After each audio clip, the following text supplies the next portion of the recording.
Guy, have fun now. Omo, I'm not really fine. Do you know they paid me last week and right now I can't even boast up to 10,000 naira in my account? Seriously? Yes. Did you budget? Which one is budgeting? I'm not a politician. That's why your money is missing like NEPA light.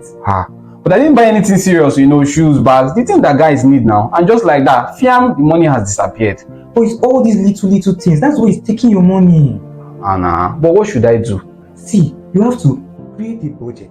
You have to track your spending. You have to prioritize your needs over your wants. And you have to save before you spend, not the other way around. So what you're trying to say that this money management thing is no child's play? It's no child's play at all. The Money Click is an annual financial literacy program to help you up your money game. The Money Click is not just about money, it's about mindset. So in the Money Click program, go beyond budgeting to rewire your thinking, to rewire your mindset, to change your thinking about income, to change your thinking about money management. So we'll help you grow your income, we'll help you manage it, we'll help you invest with confidence. Money is not just about what you know. Money is more about how you behave. And every day in the Money Click programs, what we'll try to do is to influence how you behave about money.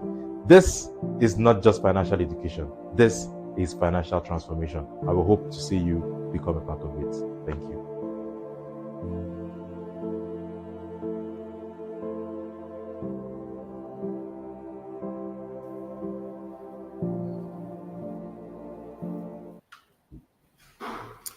Okay, hello everyone, and welcome to yet another day, another Thursday. Welcome to our YouTube live on Thursday. Happy to have you here. Glad to have you here. Happy that already we have people who have joined us. We have Madam Esther Essel is here. Bible Buddies Hub. Thank you. Glad you're here. Onya Chukwemeka. Glad you are all here. Thank you very much, and welcome to yet another session on our Thursday YouTube live. We couldn't host our live yesterday on Instagram, and that's the reason why we're broadcasting this also on Instagram and Facebook today. So thank you very much. Oh, Mrs. Akinyelu. Oh, glad to have you here, ma. Happy to have you here, ma. Oh, thank you very much. So that is Pastor Akinyelu, who has joined us as Bible Buddies Hub. Thank you so much, ma, for being here. And to you also, Mrs. Emily Sarah, thank you very much for being here. To all the billionaires in the house, thank you very much for being here. Okay, so today I want us to look at money conversations that every parent should have with their kids, right? For most African homes, money is either a taboo. It's either a taboo topic or it's only discussed in times of emergency. And yet research has consistently showed us that children form most of their core money beliefs by age 7, right? So if we don't teach them, the world will. And the world often teaches money through pressure, through survival and comparison, through many negative forms. And the truth again is that we can't talk about generational wealth if you are afraid to talk about money, right? And if you want to learn a lot more about generational wealth, then you should make sure that you've keyed into our pre-order to get my 3-in-1 book bundle, where you have Raising Heirs, Not Hustlers, because that book is mostly about building generational wealth and how we can prepare our children to take over from us, right? So these are essential conversations that parents must have with their children in order for them to raise financially confident, responsible, and future-ready adults, right? So what are the conversations that we should be having? So the first conversation that we should be having is to first, thank you so much, Ma, for already keying into our book bundles. Our book bundles are ready. We've extended our pre-order for this week, for 1 week, yes. Yeah, pre-order was supposed to end on the 4th, so it will not end on the 11th, just in case you haven't joined already or you haven't paid for your copies already. Okay, so the first conversation is what money is. What money is. That's the foundation, understanding what money is. Understanding that money is a tool and not a master, right? We need to help our children understand that money is not an emotional, right? Money is neutral. It's a neutral tool for stewardship, right? And we need to be able to explain to them how to earn money. How to earn money. Money is not just earned by working. Money is earned by solving problems. Money is earned by creating value.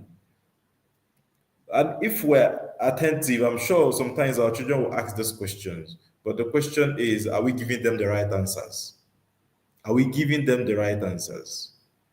Right? So money is a tool. It's a tool, right? And how do we earn money? We earn money by solving problems. We earn money by creating value. When you solve problems, money will naturally come to you. When you create value, people would want to always come for value. So they would always give you money. That's a simple way to explain money to children. Now, the reason for this is that when you explain money this way to children, you open up their minds. You open up the creativity part of their minds. So they know that, okay, money is not something that, oh, I just have to finish school and get a job. No. We should stop that narrative of telling children that money is something you get when you get a job. No. It limits their thinking. It makes them feel or think that, oh, the only way is to get a job. And I keep saying that's the reason why we have people who are graduates. You hear people say, I've graduated from the university for 7 years and I don't have a job. I've graduated for 10 years and I don't have a job. Yes, they exist. It's simply because this set of people have been programmed to see money as something they can only earn when they work. It's something they can only earn as employees. So we need to change the conversation, right? We need to change the narrative around money. Because if someone understands that money is not just something you have to work for, it's something that you can earn by creating value or solving a problem, then nobody will come out and say, I am jobless for 10 years, for 7 years. Nobody will come out and say, oh, I've been seeking to be employed. Nobody is employing me. Then create something, then do something. Do something. So when we project money as such to children, then we close up the thinking, the creative part of them. Money is creativity. They need to understand that money is creativity. They need to understand that them making money is dependent on their thinking. It's dependent on using their brain. If a young adult sits down at home and is expecting that his application will be accepted and he'll be given a job, he's not using the creative part of his brain. And we need to start from small, when they are young, to start coaching them for them to understand that making money is resultant, is a result of using their minds. You think to grow rich, you don't work to grow rich. So they need to understand it. They need to understand how important it is that they develop the skills of problem solving, because it is key to even making money. They need to understand that they need to create value. They need to create value. They need to create value. Show them examples. A farmer grows crops. Schools buy food. Children are fed. A farmer earns. What did the farmer do? The farmer created value. The farmer solved the problem. And the farmer earned money. Right? And we need to also explain to them, children need to understand that money is not the mission. Money is the tool that empowers purpose. It's the tool that empowers purpose. So money is not the mission. The goal is not money. Money is the goal, is the tool that leads you, that helps you achieve the goals. Right? It helps you achieve the goals. So we need to explain these things to our children. So children need to understand how money flows. It's a disservice when we make children think money just appears. Because most of the time, that's what they think. They think money just appears. Money just comes. Right? It just appears. So they need to understand that there's a flow. There's a flow. Let's take, for example, a woman who sells akara. or who makes puff puff, or who makes buns. Let's say akara, right? Akara is I don't know what they call akara in English. What do they call akara in English? For the sake of those who are not Nigerians, please, those who are Nigerians, what do they call? What is akara? Akara called in English? Does it have an English name? Akara. Please, somebody help me out. Bean cake. Oh, okay. Bean cake. Thank you very much. Okay, I didn't know it had an English name. Bean cake. Okay, so let's say you're trying to use a woman who makes bean cake, right, to explain the flow of money to a child, right? And you will tell the child that, okay, this woman buys beans, she processes the beans, right? She fries, she sells, she makes profits, right? So she's able to transform value to income, right? Because she refines the beans into something better. She has added more value to the beans, the simple beans that she bought from the market, right? And then, okay, Emily Sarah says, at least puff puff. I know big cake makes sense too. Okay, okay, you know puff puff is good. All right, thank you very much. I've learned something today. Big cake. I never knew it was called big cake. Honestly, it's only akara. Akara is the only thing that is in my head. If it's not akara, it's kose, like they say in Hausa, is kose and akara that I know. All right. Okay. So the children need to understand the flow of money. They need to understand, right? They need to understand the flow of money from the point of creating value.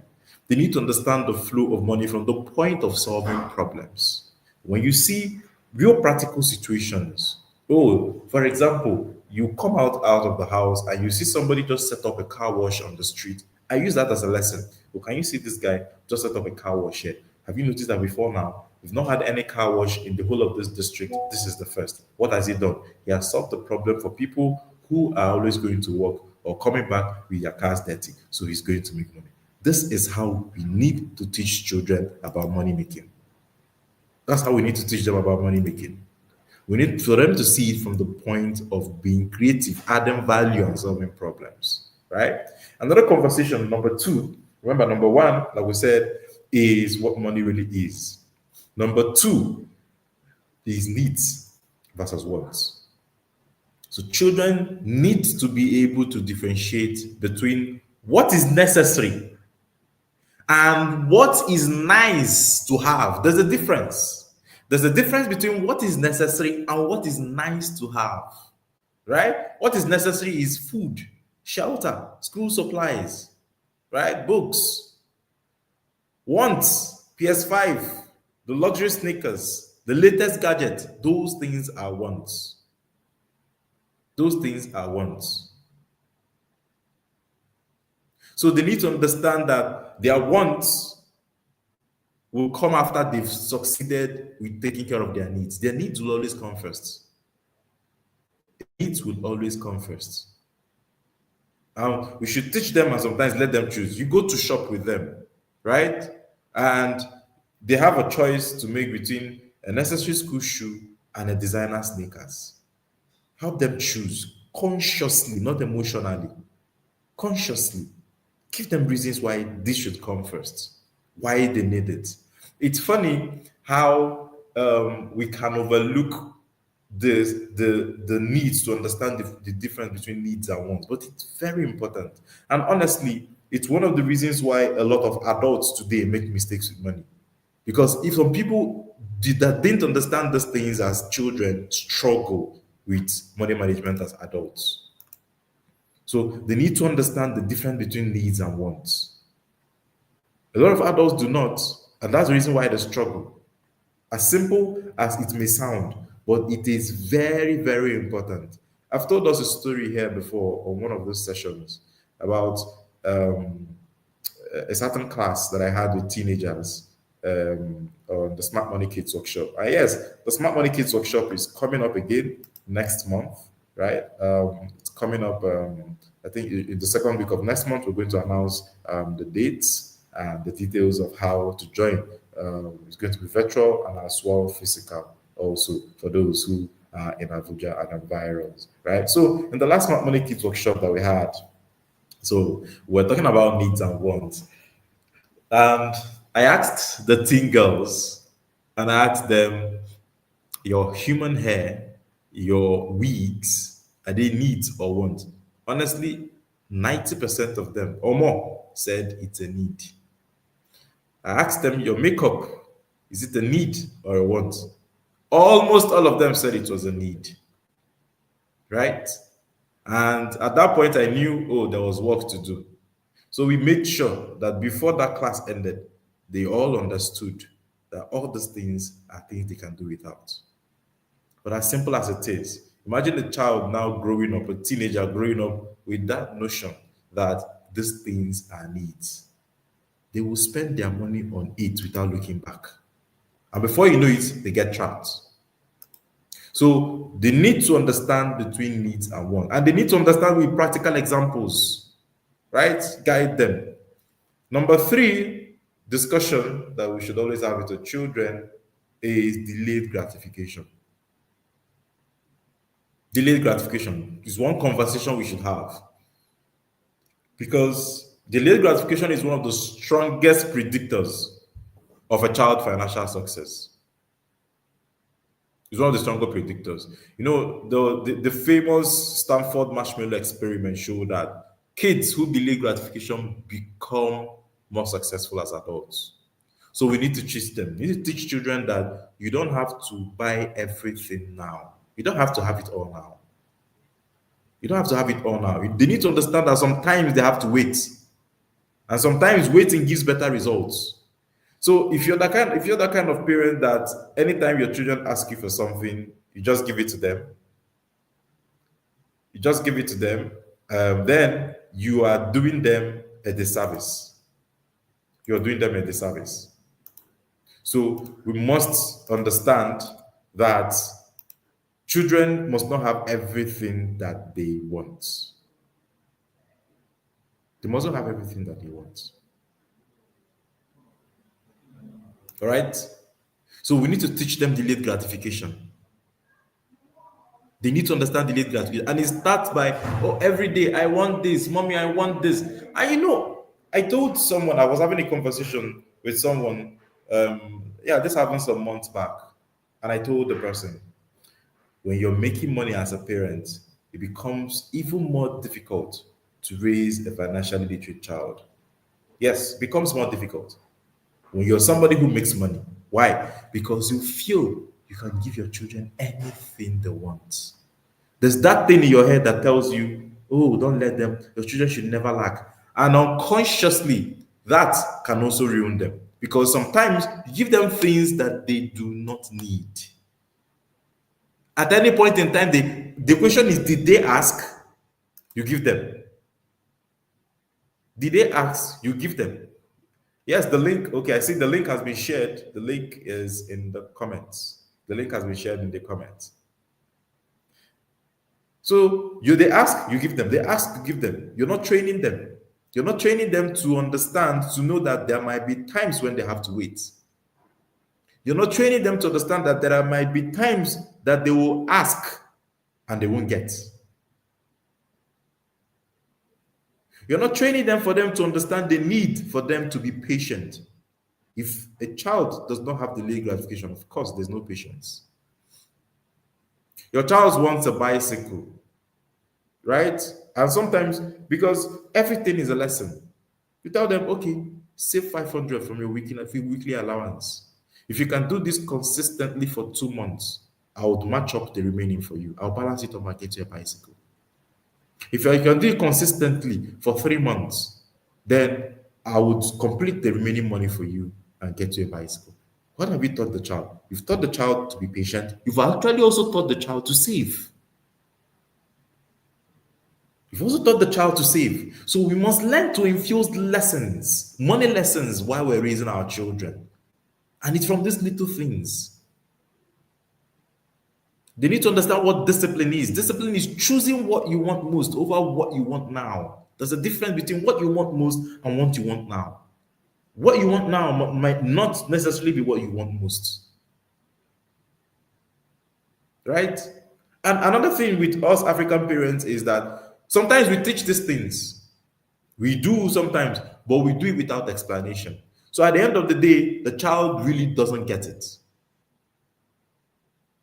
So we need also to understand that as we're doing these things, we're explaining to the child why we're doing these things. Right? Because the truth is that explanation makes the lesson empowering and not traumatizing. Because sometimes the approach we take to teach our children, they see it as, oh, you're trying to be bad. Oh, my mom doesn't like me. My dad doesn't like me. So instead of becoming a lesson for them, it becomes trauma. Why? Simply because you did not explain. Simply because you did not explain. So Africans, normalize explaining to your children. And we have this thing in our mind of their children, they won't understand. They will understand. Tell them. They will understand. Tell them. They will understand. There are certain things that parents do that sometimes would it's like, for example, oh, a child comes to ask you for money for something, and instead of telling the child, giving the child reason, the reason could be as simple as, oh, this thing is not in our budget.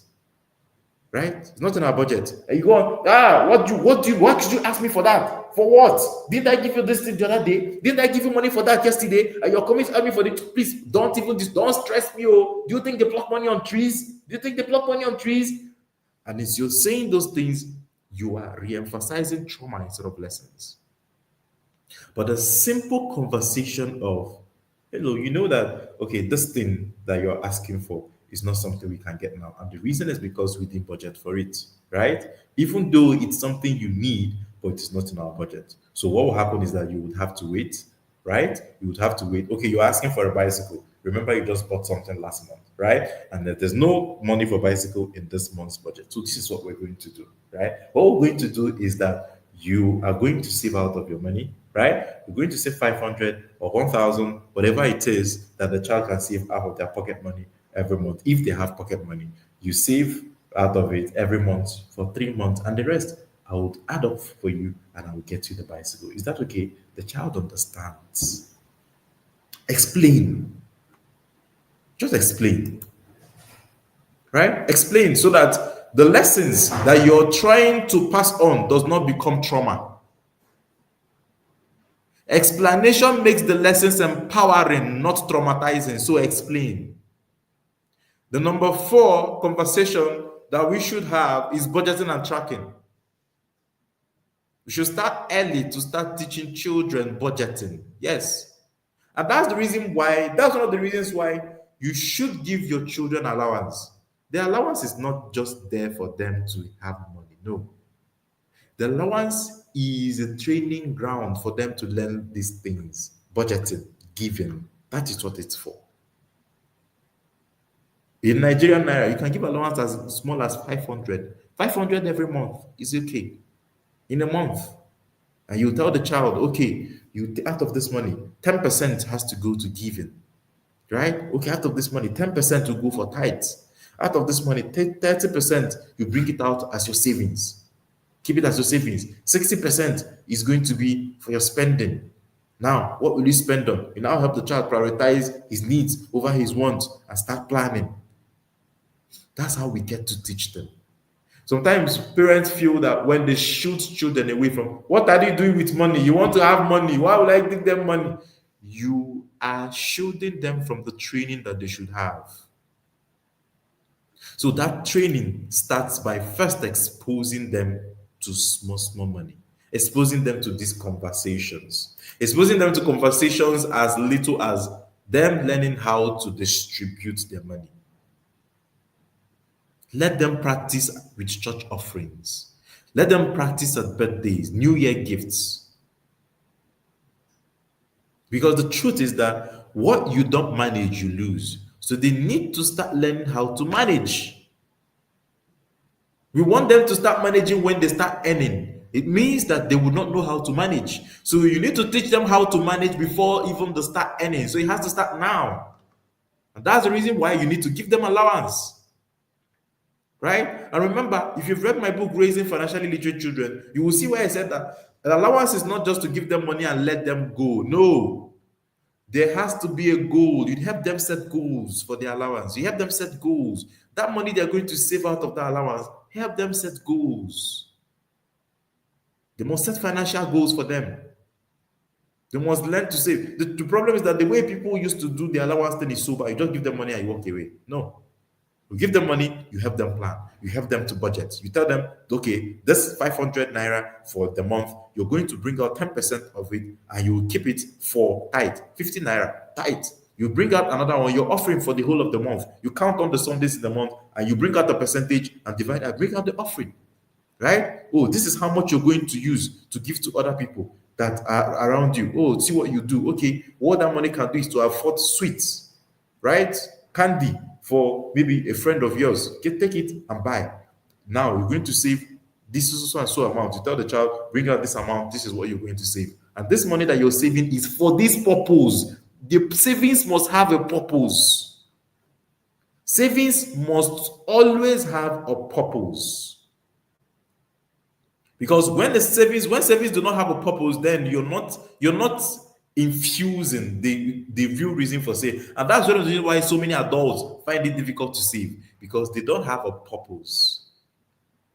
When you don't have a purpose for anything, then it becomes difficult to achieve that thing. And that's the reason why a lot of people lose money, because we don't have a purpose for our money. So we need to have a purpose. And that's one of the things that I try to postulate in my book, Building Your Financial Dam, where I was trying to explain money. Money first has a goal. There's an overarching goal for money, what I call the wealth cascade. You must understand it if you must win with money. A lot of people do not, a lot of people mismanage money because they don't understand the goal for money. This money in their hands, what are they supposed to do with it? They don't know. Because there's no destination. The goal is the destination. So you must set up a goal for your children for their savings. That savings is a destination of their, the goal is the destination of their savings. They must have a destination. They must have a goal, right? If your child gets 3,000 naira for Christmas, help them to make a budget. Teach them. You teach them, you help them until they're able to do it for themselves, right? You tell them, okay, out of this 3,000 that you've gotten for during this Christmas, right? You're going to give 300. You're going to save 900. You're going to spend 1,008. What will you spend it on? Oh, okay. This is, you've been wanting to get this. It's a need for you. Oh, you've been wanting to buy this book. Now, this you can use this to buy this book. That is how you teach. And that is how they learn control instead of impulse. When you give money to them like that and let them be and do it as they wish, you teach them impulse. They buy on impulse. So you need to teach them and allow them to learn control. The fifth conversation we should have with our children is that they should understand that money comes from doing something, not entitlement. Money comes from doing something, not entitlement. Right? They must understand that income is tied to effort. Income is tied to creativity. Income is tied to skill, not entitlement. Not entitlement. So you must never make them feel entitled. Even the allowance that you give to them, you must never make them feel like, oh, it's an entitlement that you get allowance.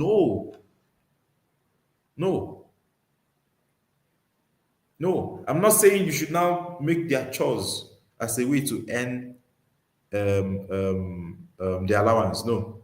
Normal chores at home should never be tied to money. Because if you do that, you're going to take away a huge sense of responsibility from them. I also wrote that in my book, Raising Financially Literate Children. You must never make the mistake of saying that, what I do is that the allowance for them to earn it, they do chores at home. Chores at home are naturally their responsibility. Now, there are some other work that you can add to them, and then you can now say they will earn money or allowance out of it, but not the natural chores that they have to do at home. Right? So you must make children understand that money is not an entitlement. You don't owe them any money. The allowance you give them is not something you owe them. If you do that, you're going to have children who are entitled, who will be grudging when you don't give them the allowance. You didn't give me any allowance today. I'm not doing anything. You know? So they should also understand that they have to earn. They need to do something to earn the money that you have to give to them.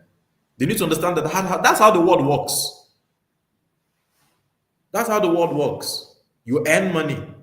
You earn money by doing something through efforts, through creativity, through skills. So you can push them to start doing certain things. Big things and sell. Yes. Big things and sell. Or you can decide that, in the estate, I want to go and pitch to people on the street, right? Or I tell them, I want to wash your cars and you pay me money. You can teach them, they can sell artwork. They can plant and they can sell flowers. There are a lot of things that teenagers can do. There are a lot of things teenagers can do. We're talking about puff puff. Teenagers can fry puff puff and sell. Let them start from selling to people around, family and friends. I don't think any of my nephews or nieces would bring a product that they made, whether it is sweet or not, I'll buy. Oh, uncle, I made this thing, I'll buy it. Not because of that, but because of what that will encourage the child to do. So we should encourage our children to get creative. We should encourage our children to understand that skills bring money. Teach them to work. Right? Teach them that to work empowers dignity, so that they don't grow up and think that they can make money from being fraudsters, or they don't have to do anything for them to make money. Yes, thank you for re-emphasizing that, Mrs. Emily. Chores should never be monetized. Never monetize chores at home. Never monetize chores at home. Never do that. You're going to take away a sense of responsibility from your children when you monetize chores. It should never be done. It should never be done. Right? Another conversation that you must have with your children is the power of saving and investing. Right? You need to help them understand that money grows when it is given time. But they won't understand this if you do not emphasize the need to budget. Then there will be nothing to save. So help them understand that money grows when it is given time.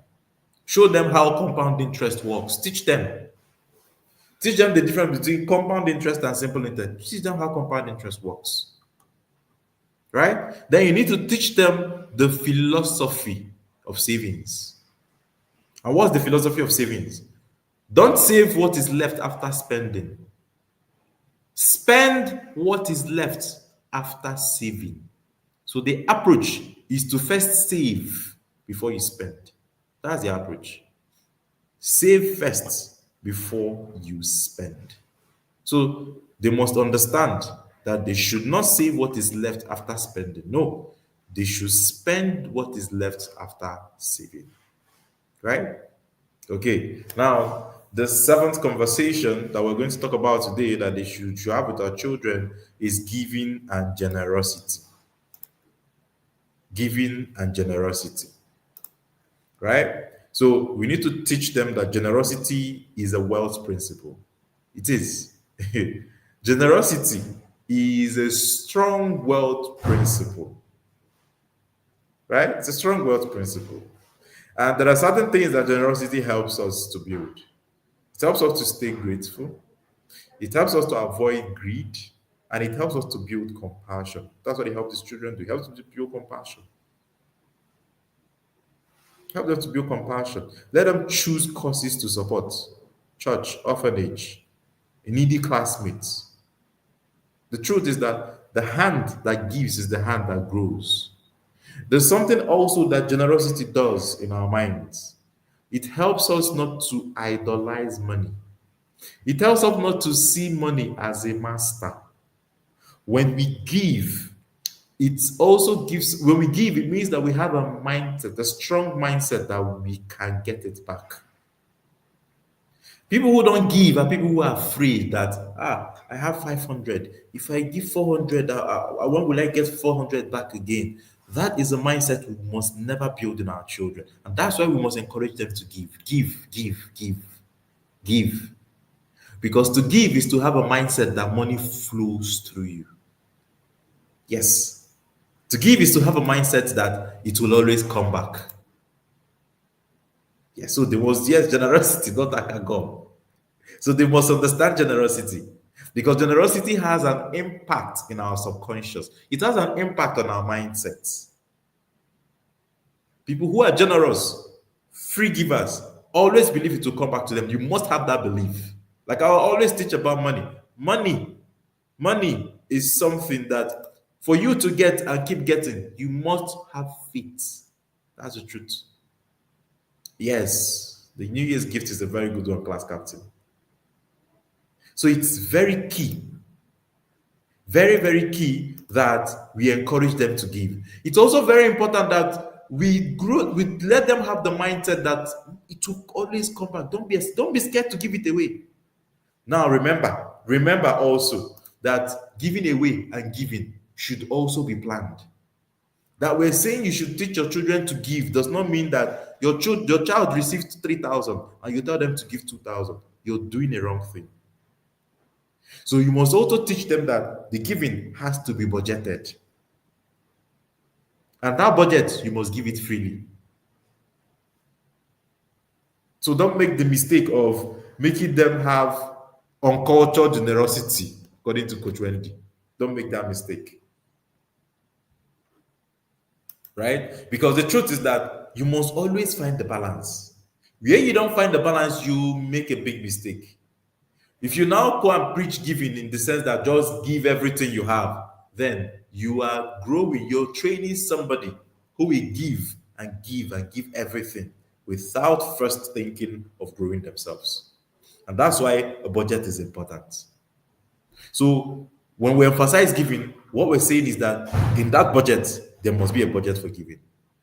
But that giving, your giving must be according to a budget.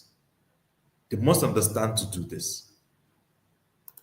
Right? Another conversation that we must have is smart spending. We have to teach them how to spend smartly, how to do price comparisons, how to compare between the price on Jumia and the price in the market, how to compare between the price on eBay and the price on Amazon. They must have to learn price comparisons. They have to compare between the big brand and the local brands. Because the aim is to teach value, not labels.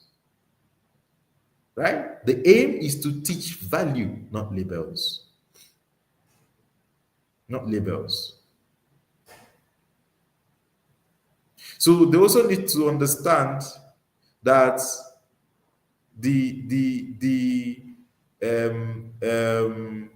difference between, so when you teach value and not labels, then okay, let me try to explain it with this example, right? You want to buy an ice cream, let's say Fan ice cream, right? From a fancy shop. Okay. They need to understand that you can get into a normal shop and buy the same Fan ice. Right? Buy the same Fan ice. Because sometimes when you're buying from the fancy shops, what you're buying is just price and not value, really. You're just buying price, not value. Because you're going to get it higher at the fancy shop than the normal shop that will give you the same product for the same price. So you need to understand how smart to look at these things in that angle. To understand that, okay, it's the value. I'm buying the same Fan ice in this big ice cream store and in this normal store, they are the same Fan ice. They all get from the same manufacturer. Oh, it's because this place looks finer. Of course, it's going to charge high. They need to understand these things. We need to teach it. We need to teach it. Right? And then they also need to understand entrepreneurship and value creation is a conversation we need to have. Entrepreneurship and value creation. We must encourage creativity. We must encourage creativity. See, we must encourage creativity. I'm increasing my voice because this is very important. We must encourage creativity in every aspect. See, if your child loves football, teach sports marketing to the child.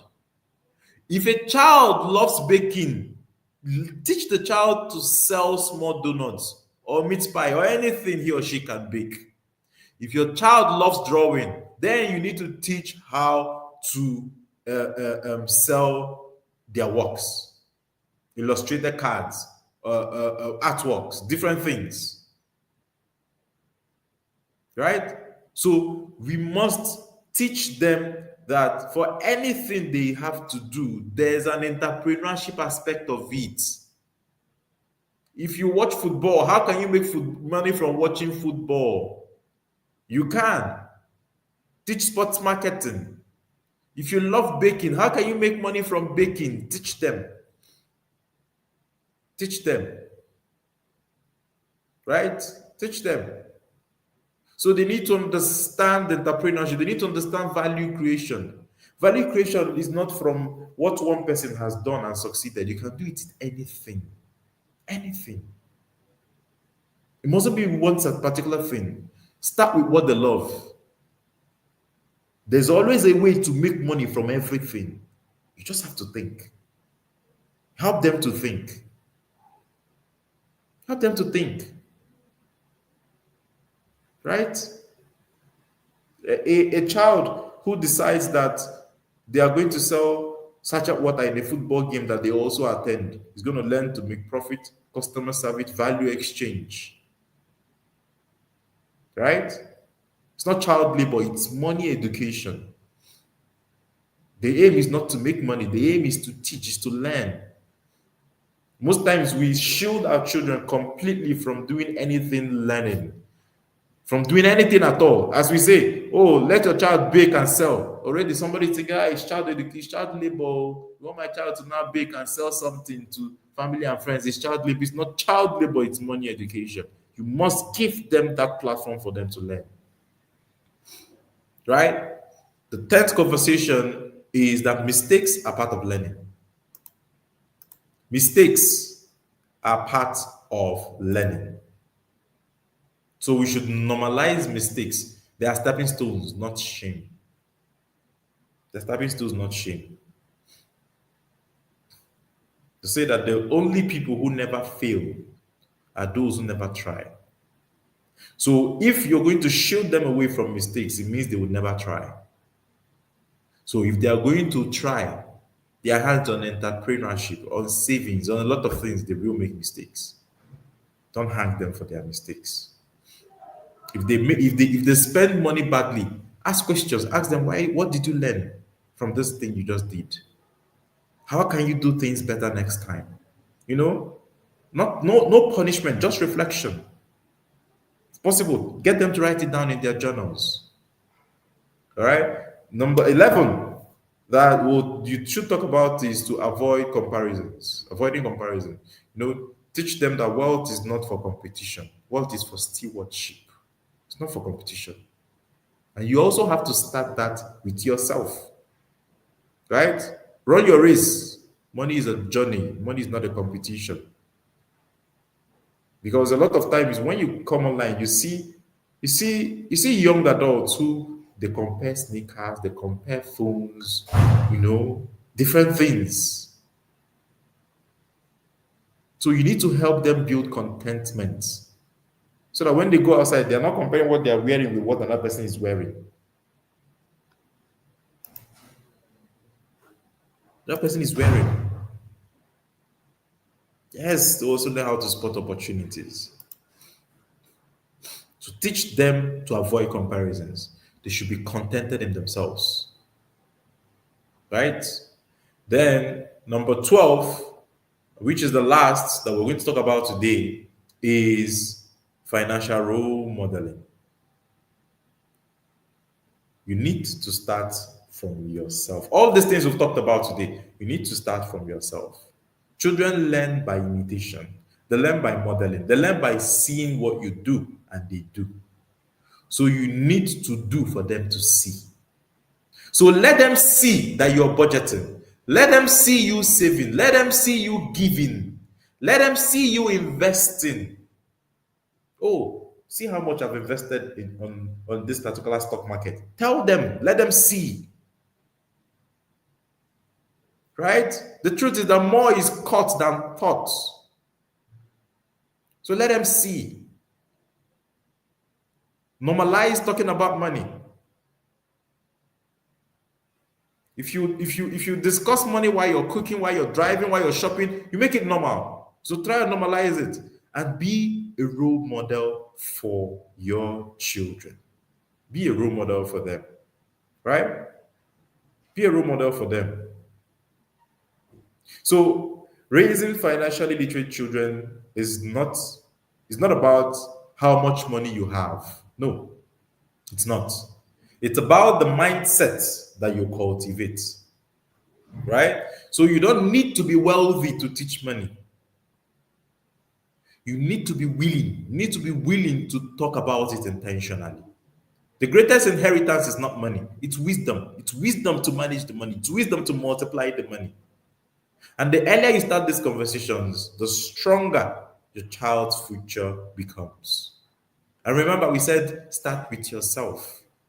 And how do you start with yourself? How you start with yourself is by first learning if you do not know. And we have an avenue, an opportunity for you to learn, and that is the Money Click program. It's where you first become for you to teach your child. So if you're here, you're not part of the Money Click program, you're not a billionaire, you have an opportunity to get in and become a part of us. The Money Click program is a whole 1-year financial literacy program where you learn everything about money. Everything about money from January to December. It's going to start in January this next year and for the next year's cohort. It runs every year from January to December. 18 January is the date for next year for us to start. So get in now if you're not in, right? Get in now. And also, we also have a program for children because the earlier we start raising financially literate children, the better. So while you're doing the work from home, we'll have a program that will also help you to try and foster the financial literacy through the Naira Academy. That program is the Money Click Kids program. And it's also a financial literacy program for children and teenagers, age 8 to 17, right? It also runs for 1 year from January to December. And your child can be a part of that program. Make them a part of that program so they start learning, so they have an advantage. Give your children an advantage. Financial literacy is an advantage, and it's one advantage you must give to your child. So thank you very much, everyone, for being here, for making it to today's YouTube live session, right? Today is the 6th day of November, and we're going to be ending the session here today. So remember, if you're not yet in the Money Click program, try and get in. If your child or your children are not yet in the Money Click Kids program, your teenagers, try and get them in. We're going to be back again next week with yet another very interesting topic to talk about. So in this month of November, yes, just in case I didn't tell you, so this month of November, most of the topics that we're going to be having on the YouTube live would be towards raising financially literate children, right? It's all targeted towards raising financially literate children, all right? So thank you very much, everyone, for being here. This is where we end it for today. Thank you so much. Thank you for joining. Our Money Click Chronicles, for those who have been looking out for it, we're looking to see if I think we're going to resume tomorrow. We're not going to have anyone today. We'll have someone for you tomorrow. Thank you very much, everyone. And do have a great day ahead. Bye-bye. Did anyone teach you how to handle money while growing up? I guess not. Most adults learn the hard way through debt and financial stress. But here's the thing, your child does not have to repeat that same cycle. the Naira Academy has created the Money Click Kids program, where your child can learn how to save, budget, spend wisely, and understand the basics of investing. So what are you waiting for? Enroll your child in the 2026 Money Click Kids program and give your child the head start you didn't have.